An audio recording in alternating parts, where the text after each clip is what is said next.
Scorpio, welcome to your eclipse reading for the lunar eclipse in Gemini that's happening on the 30th of November 2020. So this is going to be a look at the planets as they relate particularly to your sign and chart, and of course I'm reading as if Scorpio is rising. So if you don't have a Scorpio ascendant, I do recommend that you go and watch the video for your rising sign, because then all the planets will be in the correct houses. So what I'm going to do is I'm going to look at the planets, and this is designed to dovetail with the reading that I did, the more general reading about the cosmic weather for the the kind of overall energy and feeling of this eclipse in my YouTube video, and then I'm going to do a geoscope, which is going to allow us to refine even more, so that we understand how potentially the more general energy of the planets is likely to express themselves for you in particular. So let's get going. So of course the first thing to say is that this lunar eclipse is happening in Gemini, which is ruled by Venus. Gemini. Mercury, goodness, and Mercury will be quite prominent at this particular lunar eclipse. It's going to be making a wonderful sextile to Saturn, which I'm going to talk about in a bit. But first of all, let's just talk about the fact that this eclipse is falling across your second and your eighth houses. So of course these are both houses to do with money, finances, and possessions, as well as resources. So the Sun in Sagittarius will be in your second house of money and earned income, as well as self-worth and skills. What you feel that you have to offer others in terms of value, and also how you feel valued in return by others. So this can be about self-worth. And then the full moon in Gemini will be in your eighth house, which is all about shared resources. Now these can be physical, they can be contracts, for example, with people that we have financial relationships with, such as wills, marriage contracts, business contracts, loans at the bank, tax with the taxman, etc. Those are the two houses that are going to be highlighted, but essentially the main focus is here on the moon in the eighth house. Now it can also be about non-physical resources, and these can be things like trust, intimacy, goodwill, all that kind of stuff. But we'll find out more once we get the the Geomancy cards out. But essentially, it's that second eighth house axis, which is very often about finances. Sometimes it can also be about where we can get into like emotional messes or financial messes, because it's about the combined energy of you and one other person. It's the second house of the seventh. So if you're married to somebody, this is where you share possessions, and if you get divorced, this is where assets get divided up. If you are getting involved with somebody intimately, fifth house stuff, it's about sex, secrets, affairs, all that kind of thing. And then in terms of the ninth house, it can be about how can I put it? Kind of an energetic exchange, say with when it comes to healing, or in terms of exchanging information with our spirit guides, or that kind, or teachers. So lots and lots going on there. But let's get on to Mercury. So Mercury is currently in your sign of Scorpio, and Mercury is of course now direct. So Mercury will be sitting here in your first house. So in a way, this particular 2-week period is going to have quite a strong mercurial feel to it. And of course Mercury is the messenger of the gods, so I wouldn't be surprised if there are signs and omens coming through for you, potentially also some downloads, because let's not forget that Pluto, your ruling planet, which is currently in Capricorn, is in your third house, which is all about the intellect, about the mental body, about getting information, finding things out, communicating, that kind of thing. So the two of them are almost in mutual reception, if you like. And then Mercury is making a sextile to Saturn, which is also in Capricorn, so it's also sitting here in your third house. And in many ways, for me, Saturn is like the elder Mercury. In fact, in alchemical circles, it used to be known as Mercury Senex, the elder Mercury. So Saturn is really about adding weight to your thinking. So it can be about critical thinking, but it could equally be about serious contemplation. Really sort of getting clear about your beliefs, what you think, what you feel that you'd like to communicate to, because I do feel as though communication is a huge theme for you during this lunar eclipse and in the 2 weeks that follow, because in many ways this is doing one of two things. First of all, it's asking you to resolve issues that may be outstanding from June, when we had that lunar eclipse in Sagittarius. This is the twin to that eclipse. And then on another level, this is also about kind of wrapping up the last 6 months in preparation for the solar eclipse that happens in mid-December, and that's going to start a brand new 6-month cycle, for everybody. So I think what you're being asked to do is cut out what you don't feel is working, get very clear on how you want to act on plans, ideas, discussions going forward, and particularly things like New Year's resolutions, or what you feel you want to set in terms of goals for the next 6 months, so that you're very, very clear by the time we come to that December solar eclipse, and you're ready to kind of plant seeds and set intentions.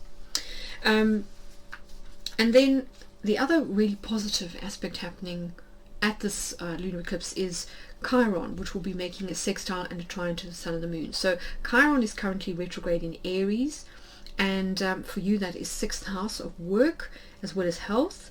So Chiron retrograde here is asking you to it's giving you opportunities to kind of go back and heal anything that is outstanding. Now this could be physical healing, but equally it could be about certain work dynamics that maybe haven't really been that healthy, toxic relationships with people at work, undermining, sabotaging, lack of cooperation, lack of support, all of that kind of stuff.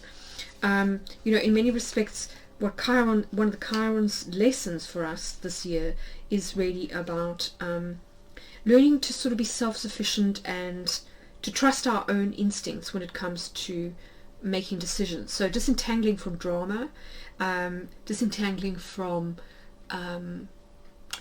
associations that make us feel like we're out of our integrity. Perhaps like a lot of gossiping, maybe about a boss, or something like that, and just maintaining a sense of kind of purity and freedom when it comes to making decisions in this regard. And this can also be about if you don't feel necessarily that you resonate with traditional medical advice, having the conviction to sort of go your own way when it comes to healing modalities and nutrition and that kind of thing.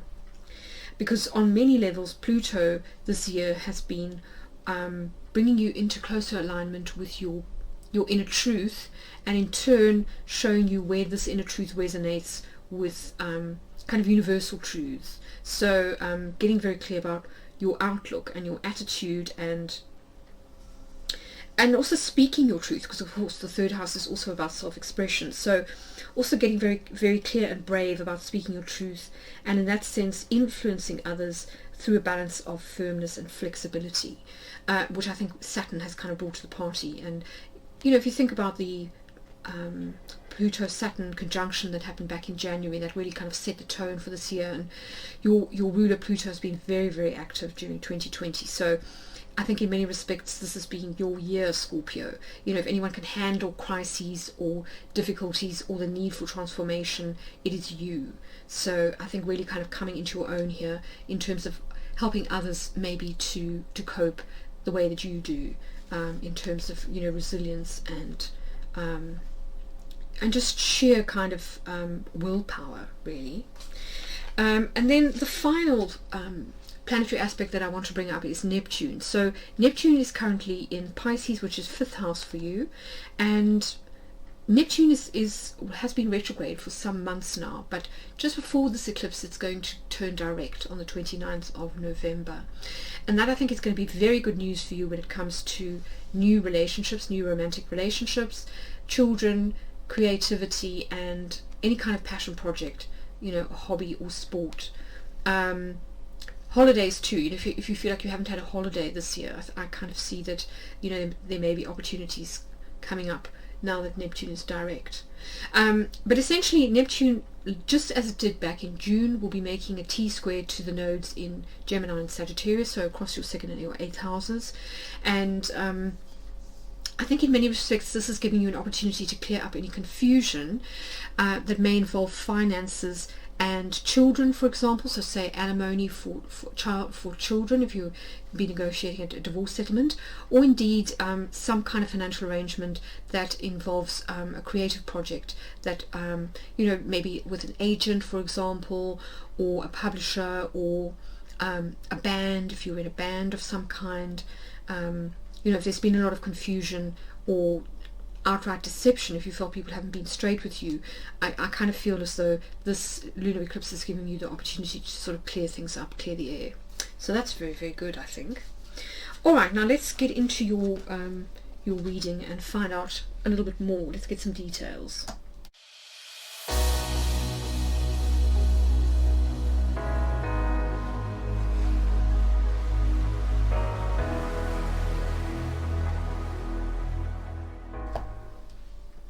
Okay, so I think a good place to start is with the sun and the moon at the eclipse.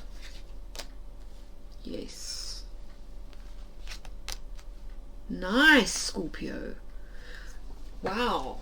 So I think, judging by Acquisitio and Fortuna Major, which I have to say are probably the two most auspicious geomantic figures you can get, we're really talking about kind of a culmination, a climax, so a high point for you at this eclipse, where you're going to be coming into a period of abundance. So Acquisitio here is all about gain, and given that it's in your 2nd house, what it's emphasizing is recognition, financial recognition for your hard work and your efforts, and also for your skills and expertise. So huge expansion happening for you in the 2nd house of money and earned income, as well as skills, but really being recognized and seen for the talented individual that you are, and being paid you know what you are worth, which I think is here what Fortuna Major is talking about. This is the sun in Leo, so it's fire energy. Both are actually fire geomantic figures. So Fortuna Major is also, it's about good luck, it's about feeling more confident and expansion of confidence, you know, very kind of solar plexus sort of energy. So feeling more powerful, feeling more confident within the context of being able to demand your worth in joint finances and contract negotiations, you know, maybe also in terms of commission that you get from some kind of contractual arrangement. It can also be about victory. So as I say, if you have had some kind of struggle or difficulty, such as a legal battle, for example, this does indicate you coming out on top, on actually sort of being victorious. But you know, for me, largely it's about a sense of feeling successful, kind of being on a good run where you feel like a winner and where everything is kind of going your way. So wow, that's amazing. All right, let's look at Pluto and Saturn. Okay, so here we've got your geomantic figure, Rubeus, which is red literally in Latin. This is water energy, and it's Mars in Scorpio. This is the old ruler, of course, of Scorpio. Pluto is now the modern ruler. So Rubeus is all about passion. So I really feel as though this is about you coming into alignment with your inner truth, and then speaking it with passion and conviction. That I think is what Saturn and Pluto here are all about. So you know, you're not normally somebody who's very vocal, Scorpio. You might be have strong convictions, but you don't always express them, because sometimes people find them a little bit extreme, or they feel as though you're kind of quite strong, you know, and it can be a bit intimidating. But I really feel as though you're kind of you're not being apologetic anymore when it comes to speaking your truth, and that I think is perfectly in keeping with the times. So Rubeus here for me all about you know, that being passionate about what you kind of believe in. And then let's look at Mercury. So a double dose of Mercury here with Albus. So Albus is an air geomantic figure, and this is very much about communication, and very often written communication. This is Mercury in Gemini energy. Albus literally means white, so I do feel as though this is kind of saying that when you do speak your truth, that you are also learning to kind of put a positive spin on things, and you're kind of getting clear about less is more. So when you say something, you say it with conviction, but you don't necessarily feel as though you have to say everything. Being almost quite zen in terms of your communication style. Now, this can also point to a brand new start, a blank sheet of paper, and that was certainly a theme at the Scorpio new moon. I think, in fact, the geoscope ended with this particular geomantic figure in the sort of final outcome position. So it could be about fresh starts for you as well. And the combination of Mercury and Saturn here, I think about, a new way of thinking about what really kind of drives you, what turns you on when it comes to ideas and knowledge, information, that kind of thing. And let's not forget too that the third house is also about our immediate environment and about things like transport. So this could also be potentially about the purchasing of a wonderful car, like a classic car, something that you are quite passionate about. Because Mercury can be about transport, and the third house as well. And then to sort of a lesser degree, it's about your immediate environment. So that can be, neighbors, your kind of local neighborhood, shops, postmen, all that kind of thing, as well as close relatives, so like siblings or cousins type of thing. But really, I think turning over a new leaf when it comes to the way that you see yourself, the way that you talk to yourself, and then also the way you express yourself to others, which is, I think, great. Right, let's have a look at Neptune. Wow! So a double dose of Acquisitio, that Jupiter in Sag energy, which, as I said, is going to be on the up as we move into Sag season. And of course the solar eclipse in December is in Sagittarius, which is, again, another dose of Jupiter energy. So I do really feel as though if you've had a difficult time when it comes to fifth house matters, things are definitely on the up here. So this could point to some kind of creative project starting to pay off financially, some kind of side hustle. It can also be about just feeling more confident when it comes to dating, for example, if you're single, having kind of better luck when it comes to dating. It can also be about improved kind of really positive relationships with children too. So let's see what's going on with fourth house. Yes, you see. So a fresh start when it comes to home, family, and where you live. This could even be buying property, or maybe thinking about starting a family. Let's see what's going on in the seventh house. Yes, so again, sort of a group dynamic happening in the seventh house of committed partnerships. So this could be joint ventures, in terms of finances, but equally it could be about family groupings, where maybe you are wanting to sort of form a family unit, through like marriage, or moving in together with a bunch of people. Yes, but a fresh start for you when it comes to home and family, which is lovely. Okay, so this tells us a little bit more. We've got Rubeus repeated in your sixth house of health and work. So the thing that you seem to be passionate about, Scorpio, is either speaking your truth when it comes to work or to health practitioners, or it could be about a passion project that started as a side hustle, but maybe is going to become something that you do full time. So that's very positive. It can certainly explain why we've got Acquisitio here in your fifth house of hobbies, and in your second house of earned income. Wow. This is like a power reading. Sure. Okay, so yes, I mean, it definitely looks to me as though this is about some kind of celebration when it comes to your career, some sort of career milestone.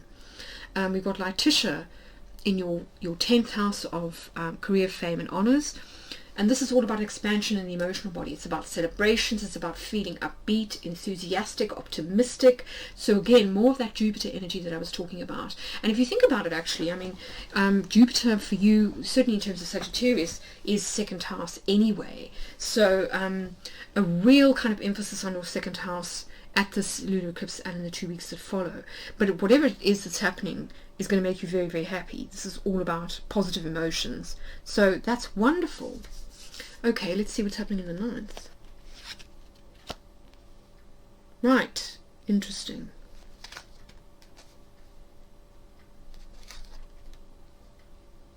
Okay, so when we're talking about the 9th house, it seems to me as though there is either a kind of a fresh start for you here when it comes to matters to do with either publishing, legal matters, foreign connections, or it could be about some kind of legal advice that allows you to assert yourself when it comes to a contract, for example. If there's some collaboration of some kind, you know, which is what the 8th house can be about, particularly financial collaboration, where it can be about asserting yourself, standing up for your rights, and kind of making sure that you get what you deserve. But we will clarify with the trinkets shortly from the Magpie Oracle. And then the only vaguely negative card here is a Missio, which is in your 11th house of friends and groupings. So it could be echoing possibly a friend here in your 7th house with populace. Possibly you've kind of fallen out with a friend, or you feel like you've lost touch with people. You know, I think it's been a difficult year, and I've actually read articles talking about friendship fade as a result of COVID-19, people losing touch, and you certainly wouldn't be alone in that, you know, if it has happened to you. But you know, it's a temporary thing. It's not going to be like this forever, and I think we just need to bear that in mind. You know, we are almost at the end of 2020, and there's all sorts of talk about potential vaccines around the corner. So I don't think that, you know, the present state of affairs will continue for much longer. And here, a Missio can be about transience, so it's not a permanent situation, which is good. Finally, in your 12th house, we've got Cauda Draconis. Now, for me, this is very much the card of the lunar eclipse or the full moon. It's really what we're releasing. And for you, it seems to be some kind of subconscious pattern, psychological state of mind. It may have something to do with this 3rd house here, your kind of attitudes. And in fact, we've got Mars in both your 3rd and your 9th house. So it could be that maybe in the past you had quite a combative or a defensive style of communication. You always felt that you had to defend your ideas with others, and now you're kind of coming into a place where you're releasing that, and you're not really as bothered necessarily about what other people think. You know, that could be what this 11th house is all about. So not really worrying so much about other people's opinions or what they think of your particular take on something, and actually just speaking your truth and not really caring. So releasing any sort of self-consciousness or worries or fears around criticism, rejection, you know, that kind of thing. Which again, I think is very, very positive. It's very empowering. Alright, let's look at your outcome.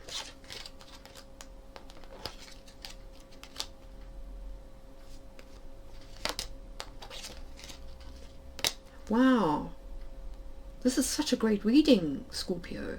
So, left and right witness kind of give us some context. So definitely moving towards a lot more happiness, a happier period in your life, where you're feeling, you know, very ebullient about the future, very optimistic about your opportunities, and that of course is great for manifesting. And also just coming into a period of more internal harmony. So I think this is also why we've got Cauda Draconis here, letting go of a few hang-ups or insecurities that maybe have been holding you back. But also I think moving into a time where you are enjoying better relationships with other people.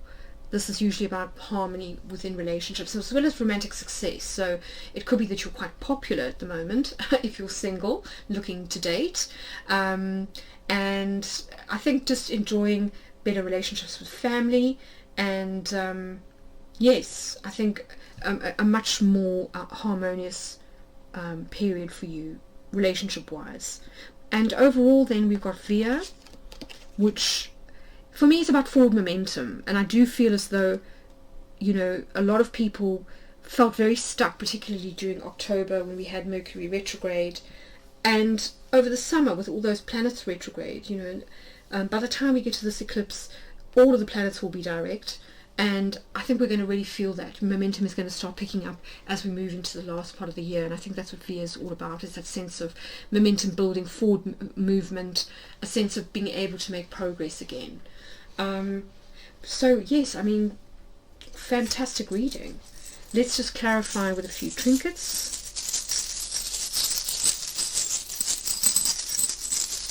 First for that full moon.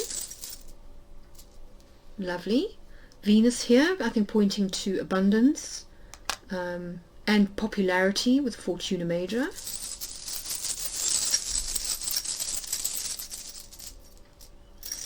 And an upswing in luck.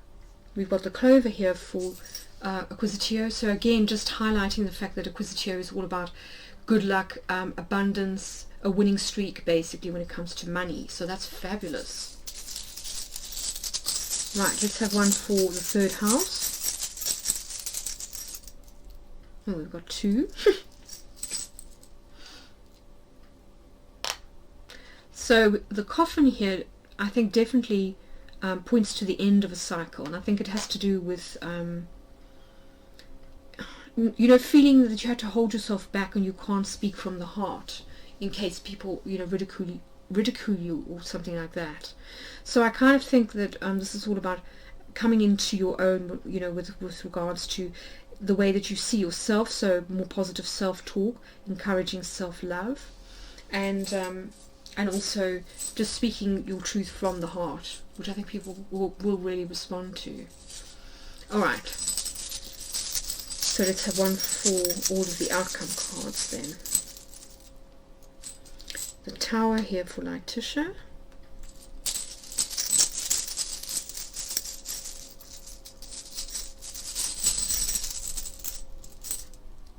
Interesting.